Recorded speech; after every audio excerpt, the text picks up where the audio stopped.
Assalamualaikum warahmatullahi wabarakatuh. Halo sobat petani dimanapun Anda berada. Nah, kali ini kita akan melakukan panen dan juga menerangkan tentang apukat wina. Tapi sebelum kita lanjut, jangan lupa klik subscribe dan tombol loncengnya dihidupkan agar kami semangat untuk membangun channel ini dan memberi informasi kepada kalian. Di lahan milik Bapak Haji Badarudin, Bapak Haji Badarudin menanam ada beberapa varietas. Salah satunya adalah varietas dari apukat wina. Nah, berikut ini adalah video masa panen dari apukat wina. Nah, di sini kita lagi melakukan panen ya. Untuk sahabat botanikal, di depan saya ini adalah jenis dari apukat wina. Nah, ini teman kami lagi melakukan panen. Di sini ada perbedaan tentang penanaman yang ada di lahan lahan tanam, memang lahan tanam atau ladang, dan juga di belakang rumah. Nah, sedangkan untuk perbedaannya kita akan jelaskan. Nah, ini adalah wina yang ada di belakang rumah. Memang ada bintik-bintiknya, tapi cuman tidak separah dengan apa yang kita temukan yang ada di lahan kita yang ada di memang ladang persawahan ya, ladang atau lahan tanam memang itu beda ya. Ya, seperti ini. Jadi tidak hitam-hitam dan terserang oleh lalat buah. Nah, sedangkan untuk kegenjahannya kalau apukat wina itu gejah sekali ya. Ini satu pohon masih ada banyak yang ada di atas. Nah, di sana di atas genteng ya. tuh. Ya memang kalau apukat wina itu kegenjahannya ya jangan ditanyakan ya, tapi cuman kalau untuk MDPL yang rendah itu memang kurang bagus ya. Kurang bagusnya gini, kita akan perlihatkan meskipun ini di belakang rumah pun masih terdapat bintik-bintik hitam, jadi tidak mulus gitu loh, tidak mulus seperti apukat peluang ataupun apukat kendil ya. Jadi memang gampang terserang oleh lalat buah, karena memang lalat buah suka yang namanya wina ya.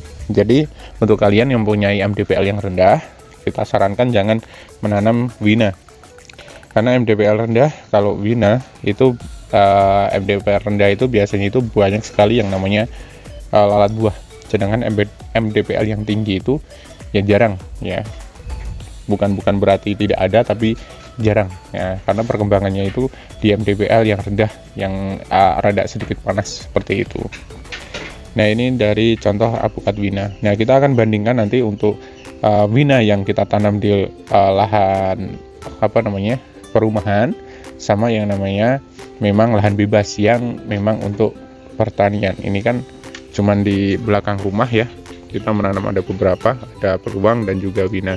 Nah, kalau yang ini tuh winanya ini sudah kisaran 4 tahun ya, 4 tahun 5 tahun ya. Nah, jadi sudah berbuah beberapa kali lah, 3, 4 atau 5, 3 kayaknya, aku lupa juga nih. Nah, ini kalau apukat wina itu kesukaannya itu buahnya itu kayak menggerombol gitu loh.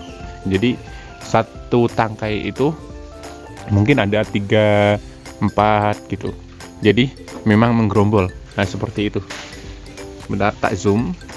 Nah, ini kan menggerombol 1, 2, 3 ya, ada 3 buah. Nah, itu ciri khas dari apukat wina yang memang seperti itu.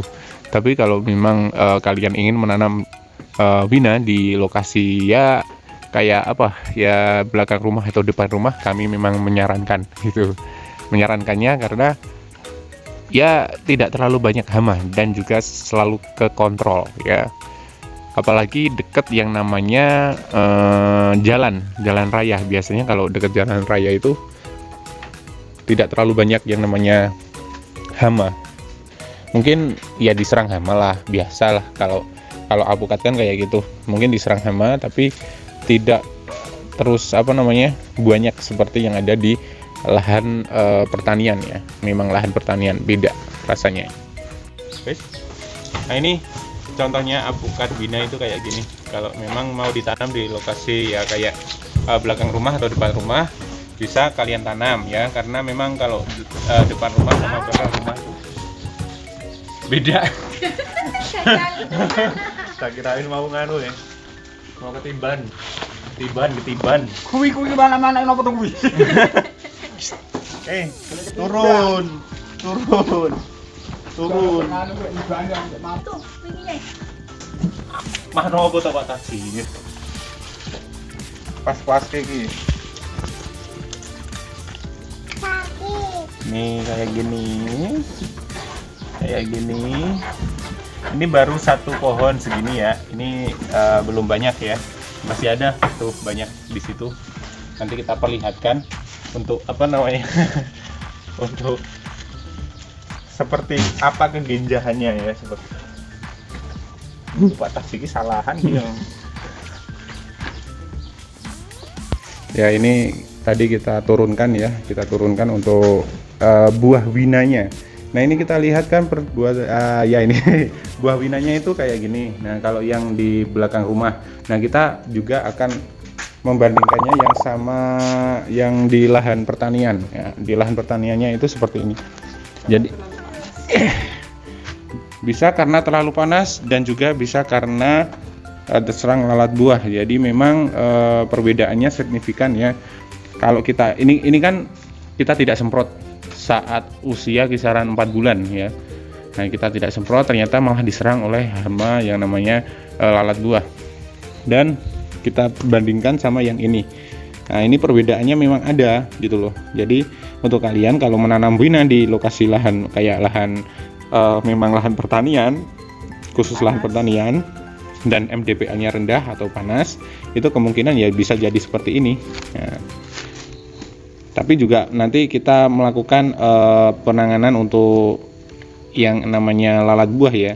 Karena lalat buah itu seperti apa ya, meletakkan telurnya itu kayak menyengat dari kulit buah. Jadi memang masuk ke sini gitu loh. Jadi memang ya beda gitu loh. Sama yang namanya ulat. Kalau ulat kan bertelur di buahnya terus masuk ke dalam. Nah, sedangkan kalau lalat buah itu yang betina itu menyuntikkan telur ke dalam si apukat. Jadi memang bedanya di situ. Kemarin kita melakukan panen ya. Ini udah apa namanya? Udah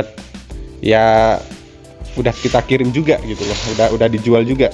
Nah, jadi ini baru satu pohon, ya baru satu pohon, itu kisaran satu songkro. Nah, kalau bahasa lokal ya gerobak celeng gitu ya. Nah, tapi satu songkro ini kita pindahkan di sini.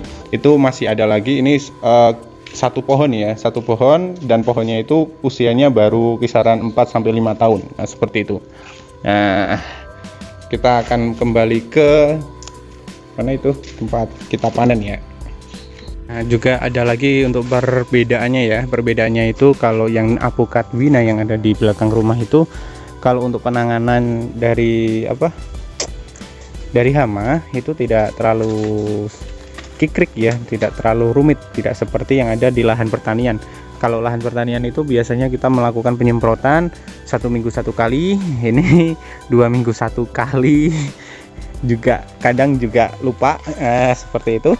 Tapi ternyata memang hanya seperti ini gitu loh, hanya membusik kayak busian gitu loh ya, kayak bintik-bintik tapi tidak terlalu seperti yang ada di lahan pertanian. Jadi kalian kalau misalnya menanam di kisaran rumah, kita anjurkan jadi tidak apa namanya ya, tidak, intinya itu kita anjurkan dan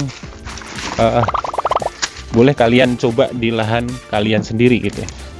Maksudnya di sekitaran rumah atau di belakang rumah, depan rumah, nah seperti itu. Silahkan ya. Nah untuk panennya sendiri ya seperti biasa ya, kalau untuk batangnya jangan sampai cepol kalau di sini ya. Kalau sampai cepol itu membuat kebusukan yang menjalar dari tangkainya yang ada di sini kalau sampai cepol ya tangkainya. Jadi kita pepetin aja untuk pemangkasannya kayak gini, dipepetin. Soalnya kalau masih ada tangkainya yang menjulang, masih menjulang, intinya kayak ya dowo, intinya masih panjang ininya tangkainya, itu bisa melukai yang lainnya gitu loh. Jadi pepetin aja seperti ini, jadi lebih praktis, lebih mudah ya. Ininya jangan sampai panjang. Ininya jangan sampai panjang seperti itu. Ini masnya saya ini.